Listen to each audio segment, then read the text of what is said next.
So today I will be talking about some very interesting developments surrounding Japanese television. So to begin with, I just want to very briefly introduce my own journey as a television scholar and a viewer. So I was born and raised in, sorry? Okay.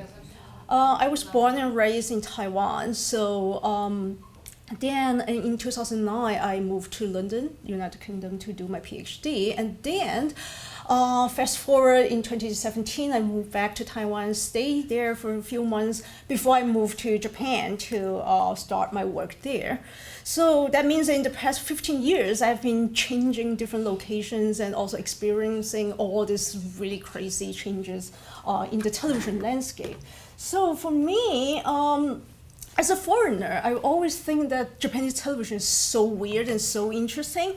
I've learned lots of theories and theoretical approaches to television, especially when I was in London. Of course, most of the research would be based on the UK context or the US context. So, but at the same time, you can see that they might be able to explain some of the things happening in Japan or in places like Taiwan, but there are a lot of things that can not be really perfectly explained in those cultural contexts. So I was trying to figure out how I can do this. And also, the thing is, not that many people actually study Japanese television, no matter how interesting it is. From my point of view, I think that Mark is one of the very few people who actually write something about Japanese TV. So that's why I really want to share with you some of the things I have been trying to do.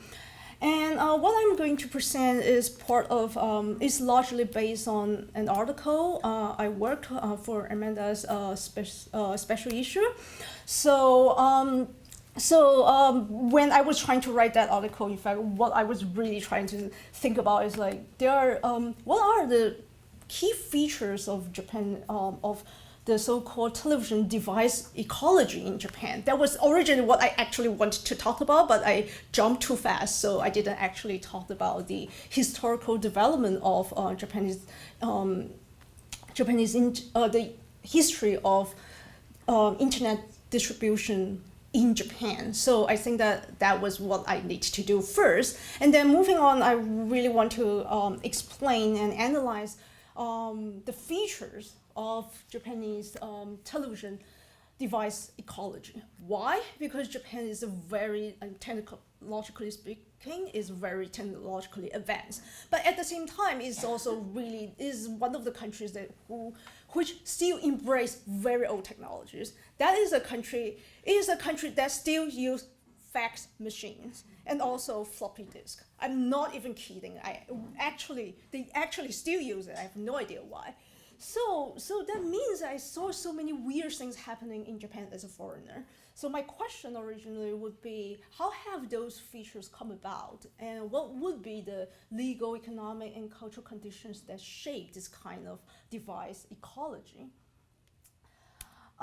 So those questions for me is a way for me to kind of like think through and respond to lots of the recent debates emerging those debates, scholarly debates, talking about the role of hardware and software in shaping our access to television content.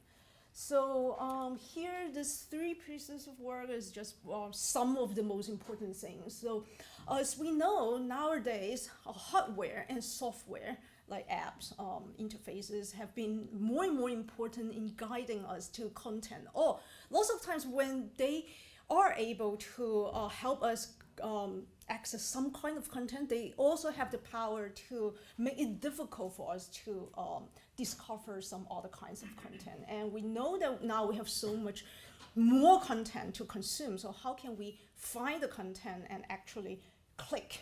That has become very, very complex. So I think that part of my research, what I want to do is to respond to those questions, because I also think that lots of things might be, what they do might be applied to the Japanese case, but at the same time, there are lots of things that beyond those explanations. So how can we do that? So overall, I think that one of the key questions I would try to answer, I don't know if I could, hopefully I can do it within a few 2 months, hopefully, when I finish the paper. So I think that what I really want to think about is what are the implications of Japan's case for those current scholarly debate on the significance of hardware, software in shaping our access to content. Especially if we look at cultural policy debates, I think that, as I am going to talk about this later on, you can see that the policy debates in Japan are very different from what have been going on in the countries such as like the UK or maybe some other European countries. Why is that?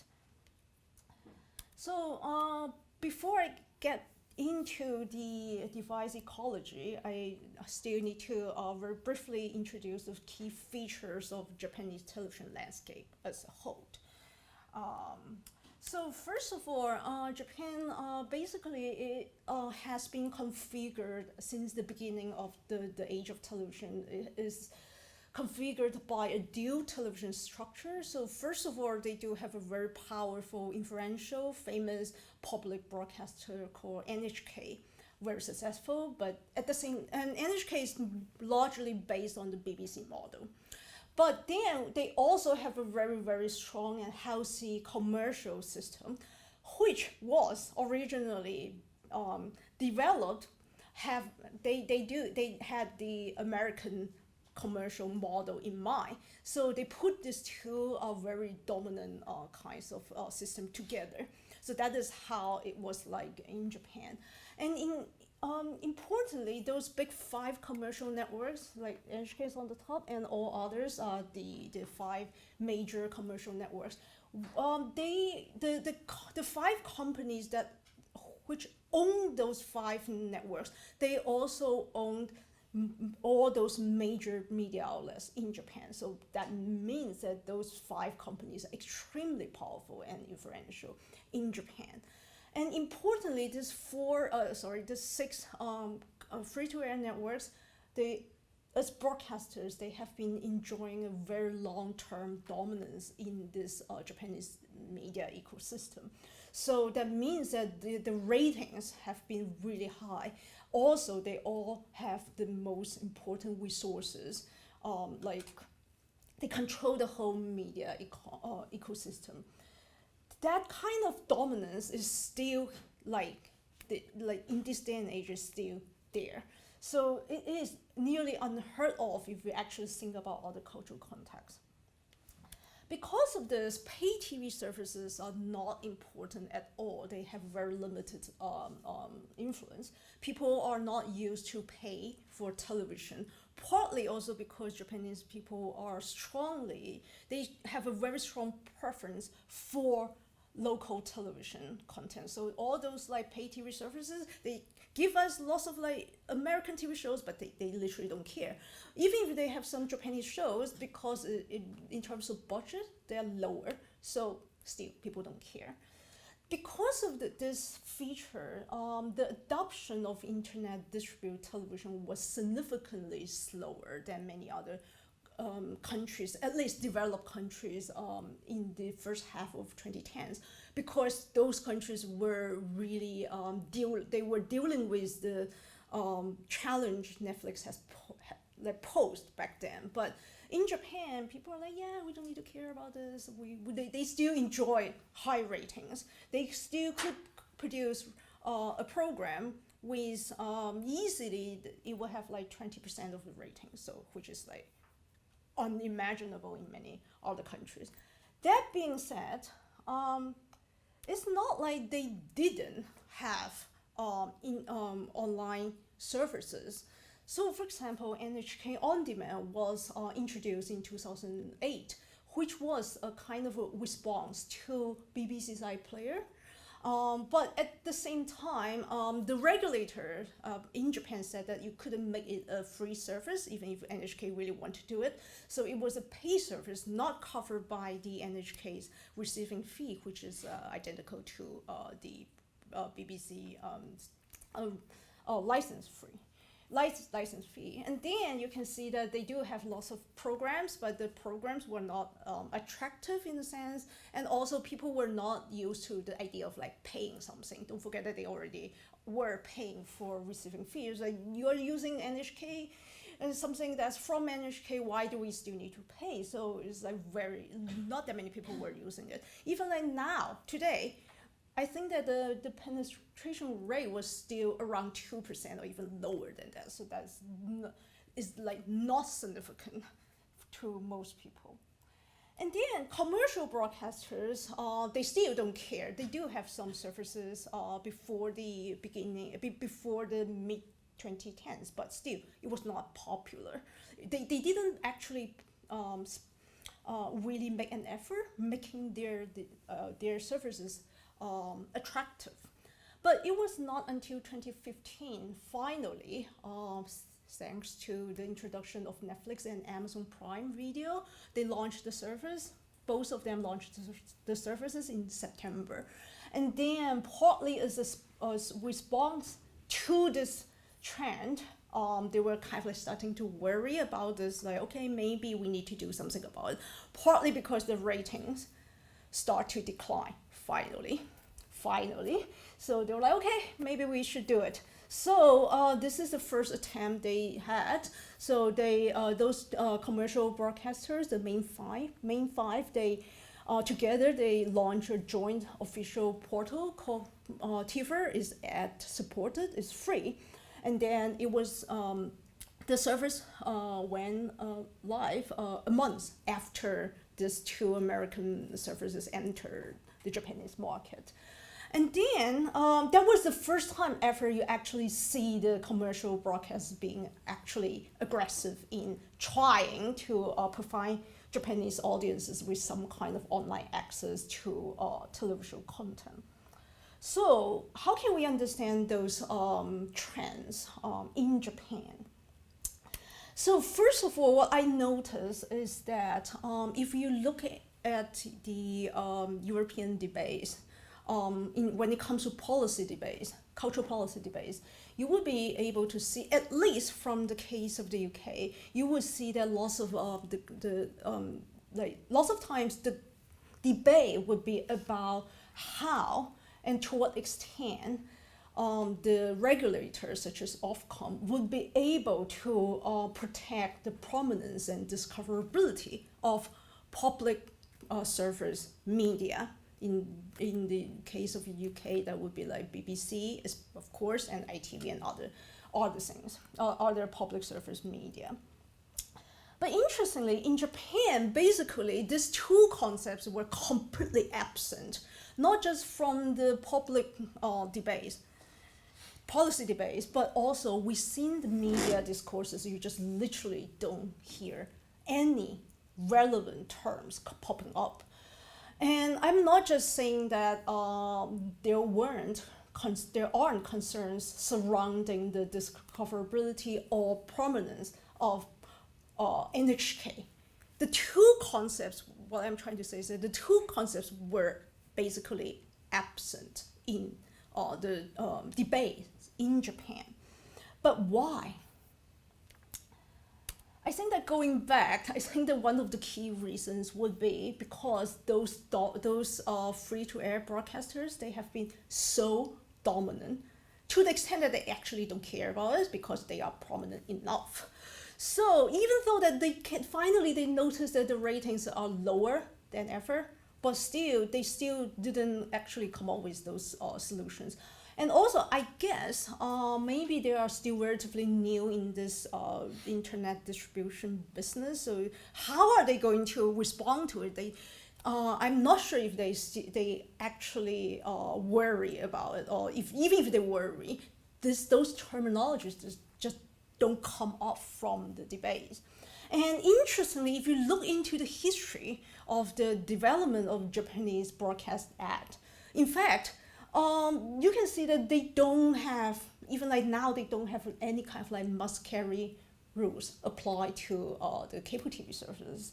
You can see that they don't have specific rules that say that, okay, the NHK has to be more visible in the EPGs, literally, and no, that kind of discussions are absent.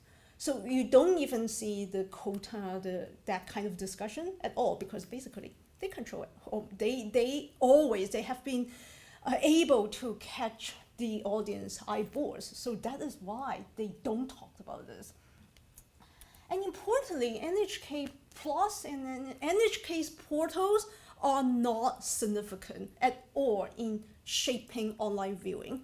So in 2020, in the year when the Olympics was scheduled to happen, they finally launched a service called NHK Plus. That is the first service that allow NHK to live stream their television flow through the internet to other devices, because in the past, based on the Broadcast Act, NHK was not allowed to put their television feeds to other places, not through the broadcasting technology.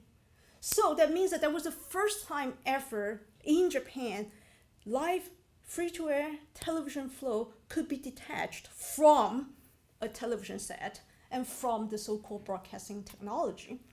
But it's people just don't use them. Again, these two services, I think that less than 2% of the people actually use them. And NHK Plus is completely free, but the penetration rate would be, I think that is still lower than 1%. So when it comes to understanding the importance of hardware on the issues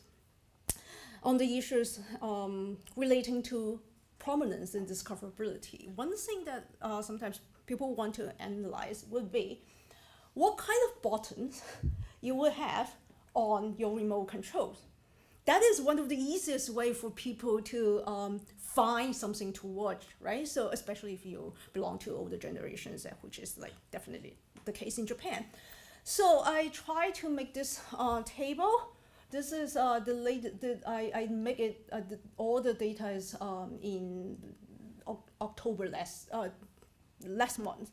So you can see that these are the mainstream manufacturers in Japan, Big Five. And if you actually pay attention to all the actual buttons they have, did you see NHK? One, only one, over there. And this Lexa, originally owned by Toshiba, they are amazing. They have like 12 buttons. So finally they got the chance to put NHK Plus. But you don't have other. If you actually pay attention to all of them, most of the services are those US-based services: Netflix, Disney Plus, YouTube, Prime Video, right? And even if it's like TVer is somewhere there, but is not every single manufacturer would put this as the important one.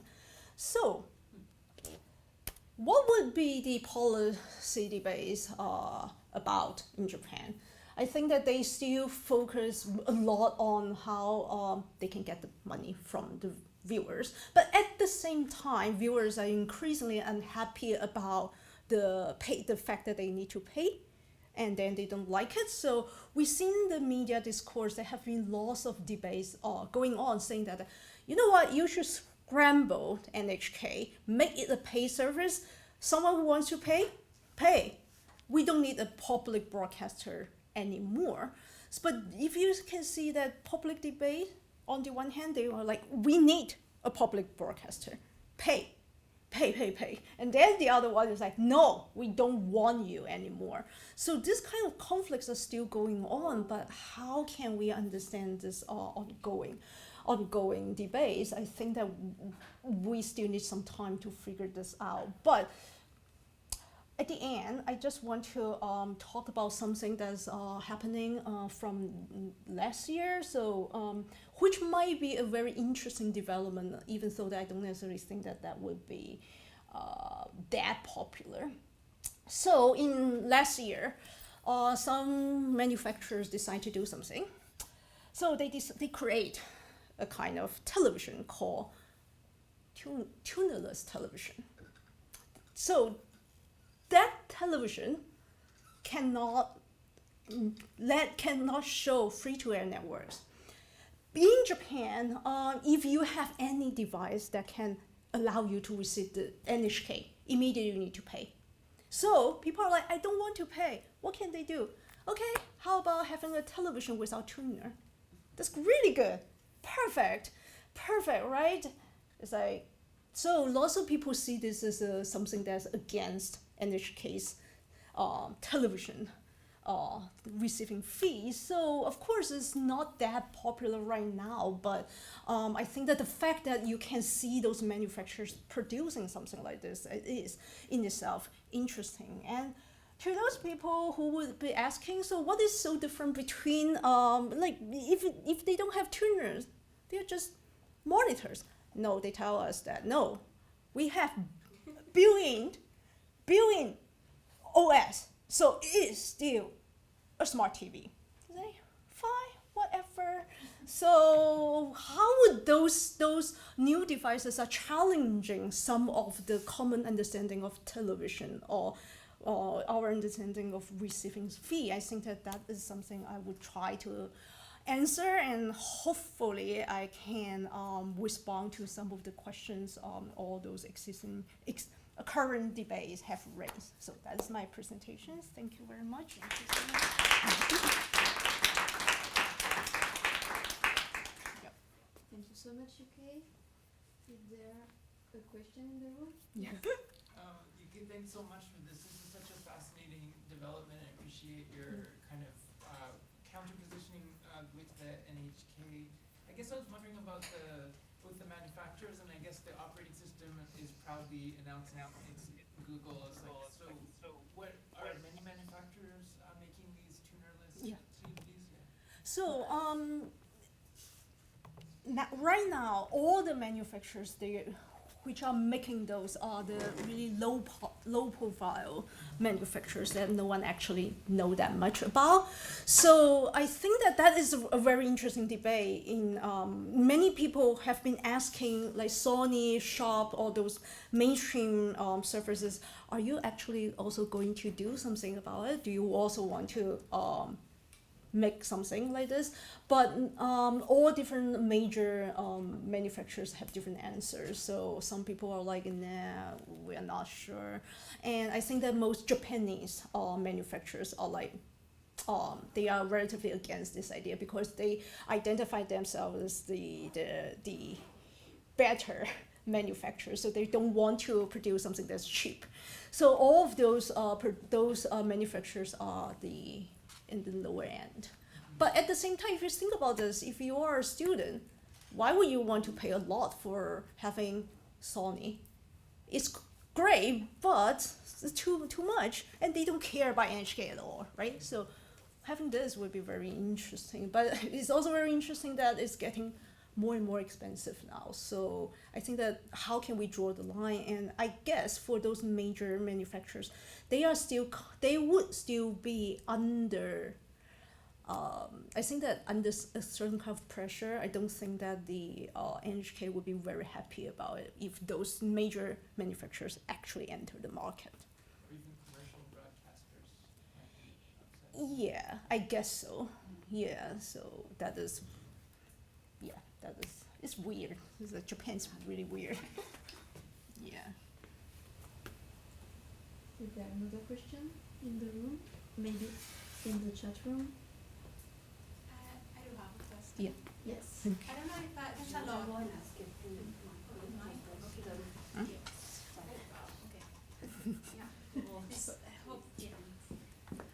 So yeah, I was asked to be here to ask my question. Okay. So I basically, I don't know if I got it right, but my understanding is that basically Japanese audiences are not that much into pay television, but on free TV, and also that a pay television in terms of production seems to have been using lower budgets, and that's the reason why audiences are not that much interested into paid television. Is that right? Yes. So my next question, once that this is confirmed, what are the differences in terms of narratives and stories? What is there on pay TV, and why is that not attracting then audiences that are much focused on free TV? First of all, in terms of because the pay TV services, the cable and satellite, the selling point is still the foreign television shows, but that itself is not really attractive to ordinary Japanese viewers, because most Japanese viewers didn't actually care that much about foreign shows. So even if you look at this subscription on demand videos, if you look at the category, in Japan, most of the content is still largely the Japanese language. And then viewers are still really watching a lot.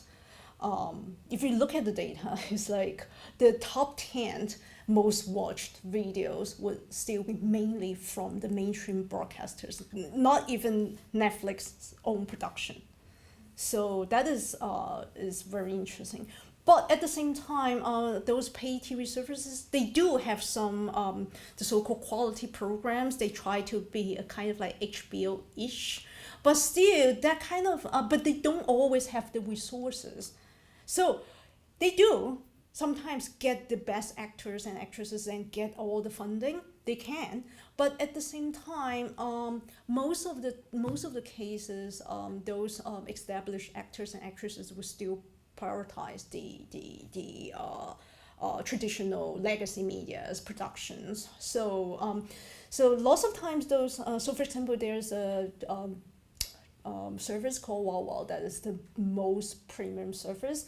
Usually the television episodes they have would be only like five episodes. So even if you love it, you just subscribe for 1 month and then you cancel it. So that is how it is like. So they do have quality programs, but it was never that competitive. So at the end of the day, they still need to release this to other channels so that people can watch it. Or if lots of times people don't, like, because don't forget that those channels, they also owned major media outlets, including national papers. So if the shows are on their own channels, of course they will spend lots of time talking about the shows on those media. But if it's like on Wow, yeah, whatever, we don't cover that much. So again, if we are talking about discoverability, if this is not even being discussed on other news media outlets, how can you actually know unless you are a fan? So that is what I would be saying. So even if you are talking about Netflix, they now finally get all the best actors and actresses to, and also the producers to make really, really high profile television shows. But still, in terms of the buzz they can create, it's like completely like under the radar if I actually want to say something about it. So that is really weird. As a foreigner, it's like, interesting. Yeah. Thank you so much.